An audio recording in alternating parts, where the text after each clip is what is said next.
O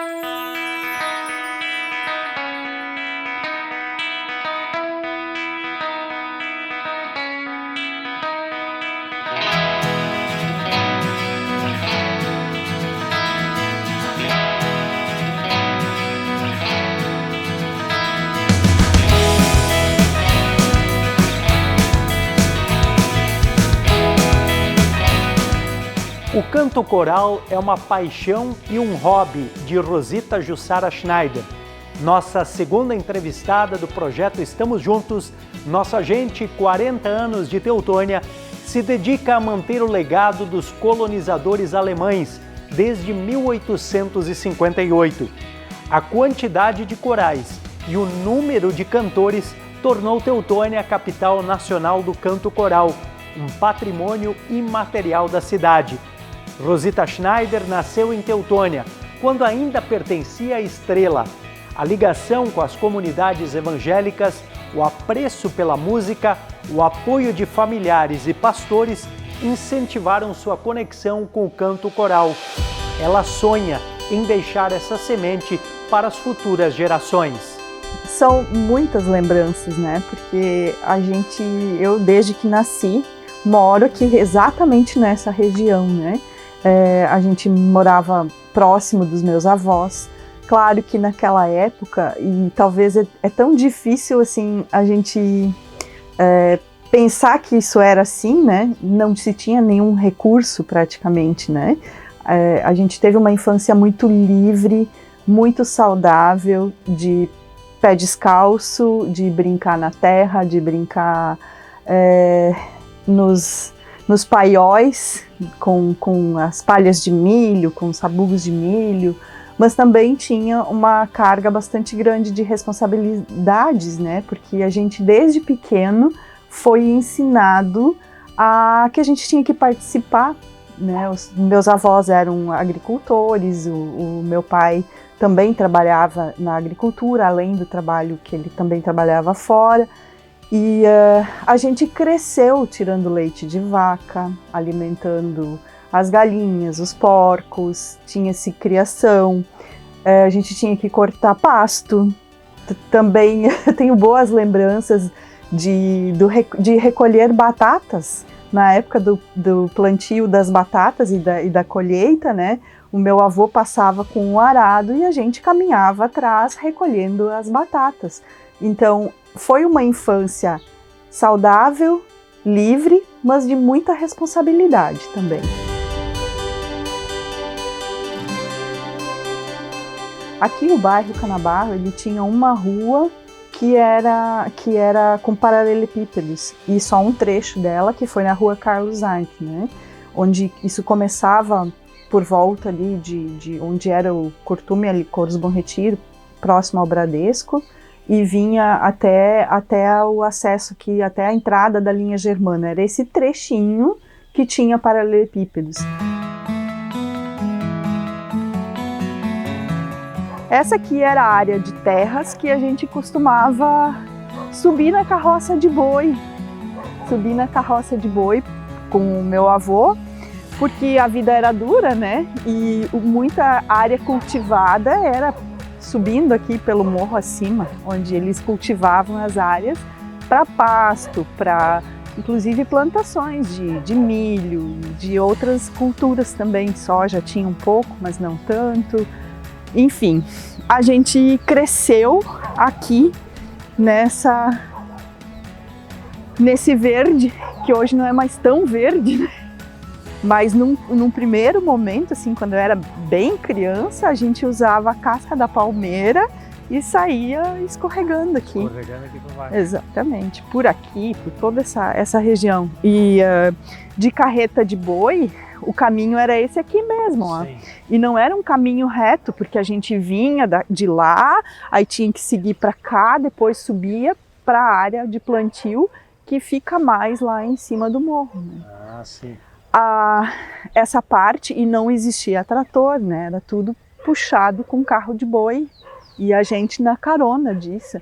A riqueza não era material, financeira, né? Porque não se tinha brinquedos, era mínimo, talvez uma boneca, e nossos brinquedos eram as coisas que a gente catava realmente na natureza. O potreiro, as cascas de árvores, o fazer toquinha de índio com bambu e com galhos secos. Essa era a nossa diversão naquela época. E hoje eu digo para todo mundo que isso foi rico demais, rico mesmo, porque fez com que a gente tivesse que buscar formas criativas de se divertir. As coisas não, o brinquedo não era pronto, né? A gente tinha que transformar tudo em brinquedo. E isso é muito rico. Em termos de criatividade, isso é rico demais.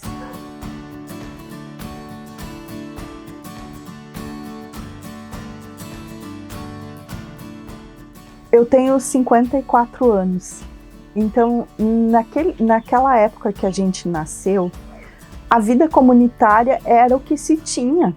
Era o que se tinha de atividade fora do trabalho, né? A grande maioria das pessoas eram agricultores ou tinham produção nas suas casas, né? nas suas propriedades. E também a única satisfação era viver em comunidade. Era lutar para que a sua comunidade ela também se desenvolvesse. Então, por exemplo, os meus avós, meu pai, foram pessoas extremamente ativas na vida comunitária, lutaram muito para a construção do hospital, na época o Hospital Redentor aqui, a escola, todo o patrimônio da comunidade Redentor, que é a nossa comunidade mãe, né? Ele foi construído com as mãos dos nossos antepassados. Algo que não existia, eu lembro que de criança a gente podia assistir televisão em alguns horários só que eram liberados pelos nossos pais, né? E olha que nós ainda tínhamos nós já tínhamos uma televisão. Meus avós não tinham, meus avós tinham um rádio. O rádio que era na época, eu lembro muito bem que a gente às vezes dormia na casa dos avós e tal. Eu cheguei a dormir em cama que tinha colchão de palha de milho, né? Então ainda quando criança. Mas isso tudo era muito rico, porque as pessoas viviam mais integradas. Eu acredito que hoje a tecnologia, ela tem tudo de bom, mas ela também tem um pouco desse afastamento que vem para as pessoas que moram. As pessoas...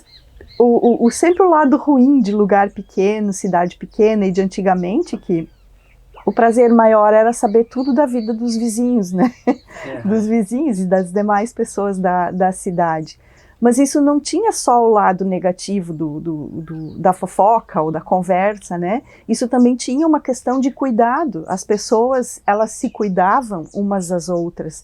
Quando alguém precisava de amparo, as pessoas vizinhas ou os parentes próximos estavam sempre por perto. Então, naquela época, sim, religião, a vida comunitária era o que se tinha.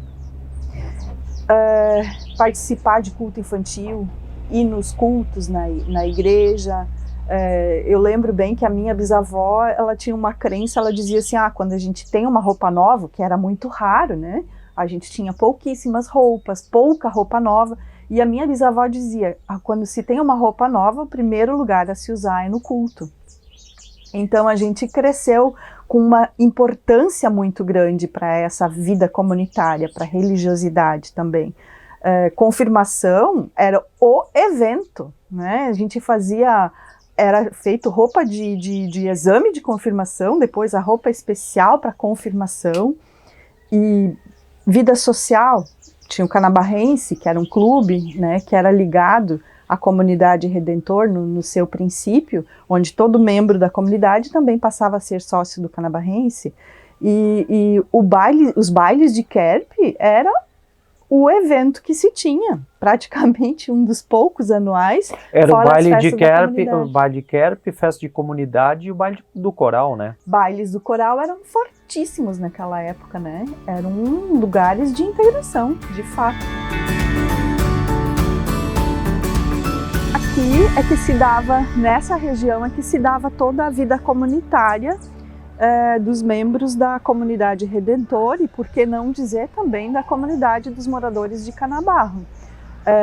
No prédio ali ao lado, claro que reformado, reestruturado, mas ali ficava o jardim de infância, que nos atendia desde os anos 50, atendeu essa comunidade por volta dos anos 50. Foi ali que então era o jardim de infância, e aqui nesse outro prédio é que era a escola evangélica, que tinha de 1ª a 4ª série. Depois a escola evangélica encerrou as atividades e passou a ser incorporado pelo IESEG, a educação infantil, né? Mas esse é nossa igreja. Essa praça era um centro de convivências e é onde também se faziam algumas das festas comunitárias que aconteciam aqui. Elas aconteciam nesses espaços que são da comunidade Redentor.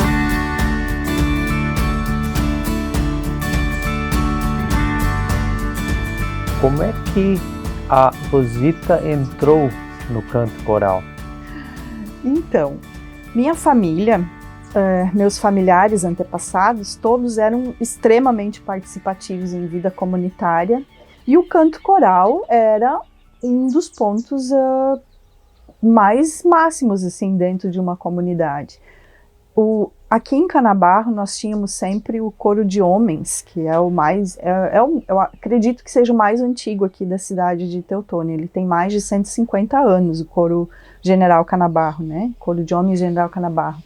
E eles eram um espetáculo, sempre aquelas vozes poderosas, assim. Então a gente, desde muito cedo, participava em todas as ações da comunidade. Começou com culto infantil, e eu comecei, já quando fui confirmada aos 13 anos, já passei a ser monitora, hoje chama monitora ou professora de culto infantil. Então, se passava, era automático, né? Saía do ensino confirmatório, entrava na juventude evangélica, que era também um dos poucos lazeres que a gente tinha enquanto jovem naquela época, né? E eu tocava violão, foi uma coisa que eu fui aprendendo desde bem pequena. Meus pais me deram meu primeiro violão com 6 anos. A minha mãe sempre disse que eu não conseguia nem chegar para fazer as posições no violão. E a cultura era algo que os pais da gente incentivavam demais. Então, assim, eu tocava violão, era professora do culto infantil, eu já fui participar naquela época, com 13 anos, eu fui para a Semana de Criatividade, que tinha em São Leopoldo, né, pela igreja. E assim, seguiu com Juventude Evangélica. Depois houve uma mudança no pastorado aqui, e o pastor Nelson Valbrin, que veio para cá, ele tinha uma veia musical muito, muito forte, e então foi que nós criamos o grupo de violeiros que tocavam dentro da igreja. Era um grupo, acho que chegamos a ser 8, 9 pessoas tocando, jovens, tocando violão, cantando, animando os cultos. E também, nessa época, eu devia estar com 19 anos, o pastor Valbrin disse: nós vamos fazer um coro misto aqui na comunidade. E ele brincava com essa questão de regência também, porque realmente era o que ele gostava, né? E foi ali que se iniciou o grupo de violeiros dentro da igreja. Antes disso era só o organista que tinha, a pessoa que tocava o órgão e a comunidade cantava. Então ali se passou a trazer um ânimo maior, incentivando essa questão do canto. Tu podes ver que eu tenho envolvimento com canto desde muito, muito jovem, muito criança, né? Até no jardim também a gente era incentivada. Tia Líria era a nossa eterna professora de culto infantil, do jardim, né? E em 86, então, o pastor Valbrin insistiu que a gente criasse o coro misto Castelo Forte, né? E essa foi minha primeira experiência em canto coral, na verdade. Que idade tu tinhas na época? 19. Com 19. 19 anos. Porque até ali os coros que tinham era o coro de senhoras da UASE e o coro de homens, não tinha nenhum coro misto, né? E então a gente criou o Castelo Forte, éramos, se não me engano, 8 pessoas, 2 pessoas em cada naipe, né, em cada voz. E assim eu iniciei dentro do canto coral, que era algo que eu gostava demais. Bom, eu cheguei num determinado período da minha história, eu cantei, eu acho que em 5 grupos de coros diferentes, porque também naquele mesmo período, logo depois do Castelo Forte, o Ayrton Grave, o regente Ayrton Grave, ele criou o coro jovem de Teutônia, né, o coral jovem de Teutônia.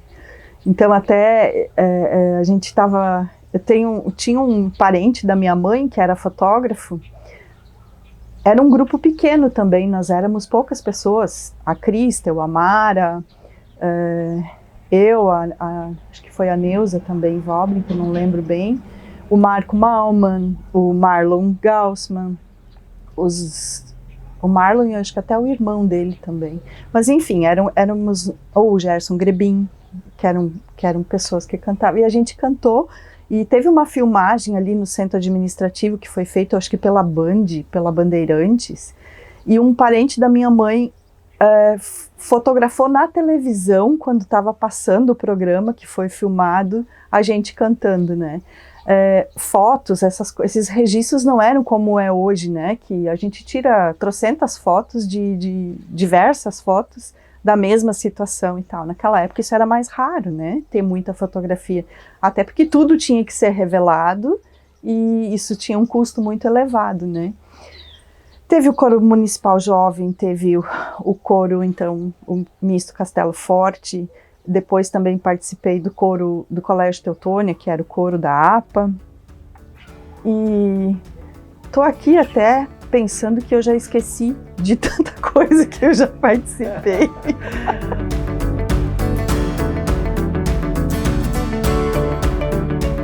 Com isso também, agora eu estava aqui lembrando, a gente tinha também uma experiência até com relação à responsabilidade social, porque quando nós fundamos o coro misto, o Vocal Liberdade, né, que foi liderado pelo o pastor Silvio Mãe, que escrevia as letras, que todas elas tinham um cunho mais religioso e também preocupado com a ecologia, com o ambiente, com o meio ambiente. Então, a nossa primeira música enquanto Vocal Liberdade, quando criamos o Vocal Liberdade, foi a cantiga para o Arroio Boa Vista, né? Porque naquela época já se percebia o quanto ele estava sendo poluído. Então, a gente tinha a música, ela tem toda essa responsabilidade.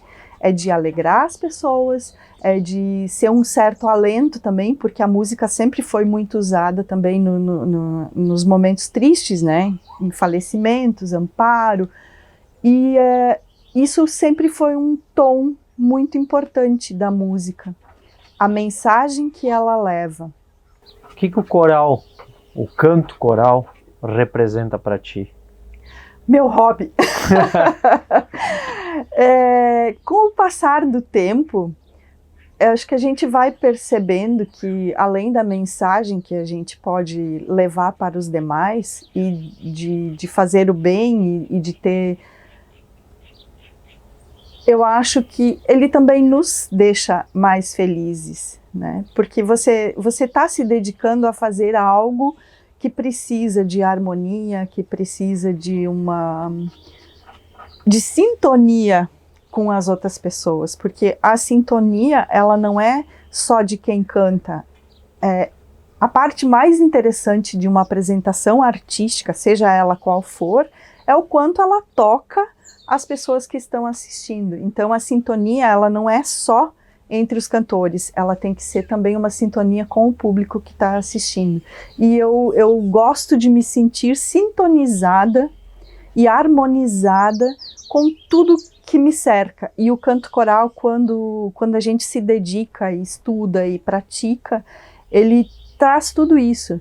Nos dá também uma sensação de que a minha liberdade termina quando começa a do próximo, e que a gente não consegue fazer uma apresentação bonita se todas as pessoas não estão harmonizadas, Então, assim, eu vejo assim que a disciplina, o canto coral para mim, ele é uma área artística que nos traz muita experiência de trabalho em equipe e de satisfação quando se faz um bom trabalho.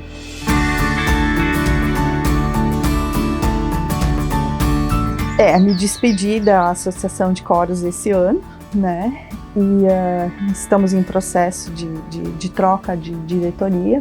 Foi realmente um desafio muito grande. Por ser um setor que eu gosto muito, o canto coral é algo que faz parte da minha história e eu gosto realmente. Eu também comecei a perceber, e a gente percebia muito isso, de que existem as tradições, elas são muito importantes de serem mantidas, mas a gente também tem que começar a entender a tradição dentro do momento atual que a gente vive. É contextualizar uma tradição. E o nosso canto coral, ele veio fortemente enraizado, é das nossas raízes, veio com o povo imigrante para cá, mas ele precisa de uma reciclagem e de se atualizar. Por quê? Antes a gente falava que antigamente, nossa, não tinha muitas outras opções de diversão e de lazer, então esses eram caminhos meio normais que a gente seguia. Hoje é o contrário. Hoje o canto coral disputa com N outras manifestações artísticas. São muitas variedades, muitas opções. O mundo globalizado, ele faz com que o jovem, a criança, que todo mundo ele tenha acesso a todas essas expressões e que eles possam escolher suas expressões. Uma coisa que para a gente era meio que um caminho normal quando se entrava no mundo artístico, hoje não, hoje é muito amplo. E o canto coral precisa dessa reciclagem. Claro que a base dele nunca vai ser diferente. É sempre um canto, precisa de um grupo, precisa de vozes, precisa de disciplina no estudo, precisa de buscar harmonia, precisa tudo isso, e isso nunca vai deixar de existir. O que tem que existir o que tem que modificar é a forma como ele está sendo trazido para o mercado, né? Você também é cantor de canto coral, né? E você sabe o quanto estava difícil, por exemplo, fazer com que crianças e jovens se interessassem por esse mundo. E eu acredito firmemente que uma criança que entra para o mundo artístico do canto coral, de outros também, mas gauchescas, enfim, ela se torna ela passa a ter uma noção diferente do relacionamento com as pessoas. Mas para isso o canto coral tem que ser atrativo. Então o desafio da COT foi primeiro, temos o título de capital nacional do canto coral, porém essa arte ela está envelhecendo. Nos próximos dias provavelmente vai ser apresentado um levantamento que se fez com relação à faixa de idade das pessoas que estavam cantando até 2019, porque quando entrou a pandemia deu essa parada geral e, na minha opinião pessoal, e isso não é fundamentado, é uma questão de percepção, eu acredito que foi um momento que a vida nos deu a oportunidade de parar e refletir sobre o futuro dessa arte, né? Porém, eu acredito que de 2017 para cá, nós começamos a falar muito mais de novo do canto coral na nossa cidade, porque ele vinha sendo falado muito pouco, e ele estava muito restrito somente aos bailes de coral e alguns espaços onde os frequentadores eram só as pessoas que admiravam essa arte, né? E o desafio da COT foi, de novo, trazer o canto coral como uma expressão artística importante na nossa cidade, de tradição, mas que estava necessitando de uma reciclada, e também se falava muito, e todos os grupos falavam disso, de renovação, mas não tem possibilidade de renovar se não for atrativo. Eu penso que se é um espaço artístico que é importante para a cidade, pela tradição, pelo que ele traz junto consigo, sim, deve haver uma forma maior de investimento do poder público, como um incentivo. Atualmente, muitas vezes, eu penso que o canto coral está tendo que vir pedir, porque não tem nenhum tipo de suporte. E essa também é uma escolha. Quem, de uma certa forma, comanda a cultura de uma cidade são as pessoas que estão no cargo dentro do poder público. São os fomentadores dos espaços que devem ser fomentados, né? E é uma coisa que eu sempre senti muita falta. O poder público de Teutônia dava um suporte para o canto coral, mas mediante muito pleito, muito pedido. É um patrimônio material da nossa cidade e deveria ser, de fato, além do título de capital nacional do canto coral, a gente deveria lutar por um título de imaterialidade, sim. Por quê, Lucas? O canto coral, dentro de uma vida comunitária, foi o formador do nosso município dentro dos conceitos. Não só do nosso município, eu até estou sendo um pouco egoísta agora falando só daqui, porque tem toda uma questão regional também, né? Mas aqui em Teutônia sempre foi muito forte, como você disse antes, por uma quantidade imensa de grupos de corais que existiam, né? Hoje, nós não devemos nos preocupar tanto com a quantidade de grupos que existem. O que nós temos que nos preocupar, e eu vejo como importante, é a qualidade desses grupos. E a qualidade desses grupos, elas podem ser totalmente diferentes, elas vão ter realidades diferentes. A realidade do bairro Canabarro é a realidade do bairro Languiru é outra, a realidade do bairro Teutônia é outra, a realidade do interior, linha Germano, linha Catarina, linha São Jacó, no contexto pode ser outros, e não quer dizer que o canto coral não possa se adequar à realidade de cada lugar, mas nem por isso ele tem que ser relegado a um segundo ou terceiro plano. Uma das questões de legado que eu realmente gostaria de que ficasse marcado na questão da ACOT, né? A gente lutou bastante junto com a Secretaria de Educação, com a Cultura e com a Secretaria de Educação, para que aos poucos se insira em todas as escolas de Teutônia um grupo de canto coral nas escolas, que é onde se dá a formação pelo gosto. A criança, ela quando nasce, dificilmente tem um gosto formado. Muitas coisas de que ela vai gostar, ou que ela vai se dedicar, ela vai formando ao longo da caminhada, né? E é na escola que eu vejo que se formam muitas questões culturais.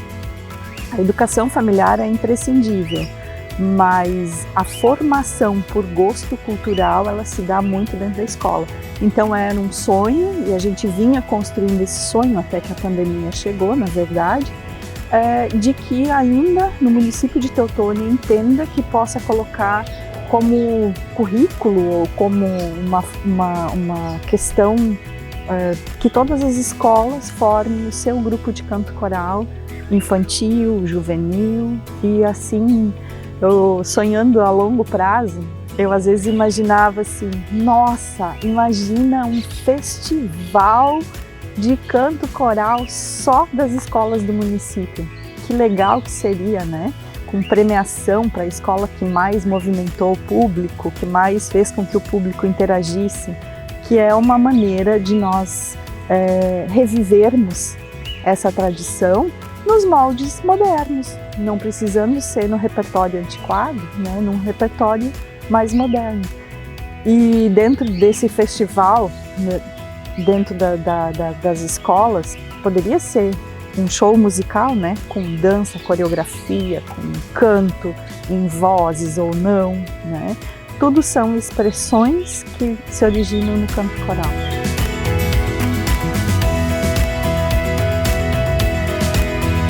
Acreditar no ser humano e valorizar esse trabalho em conjunto que nós sempre precisamos ter. Eu acho que esse é o legado que eu quero deixar.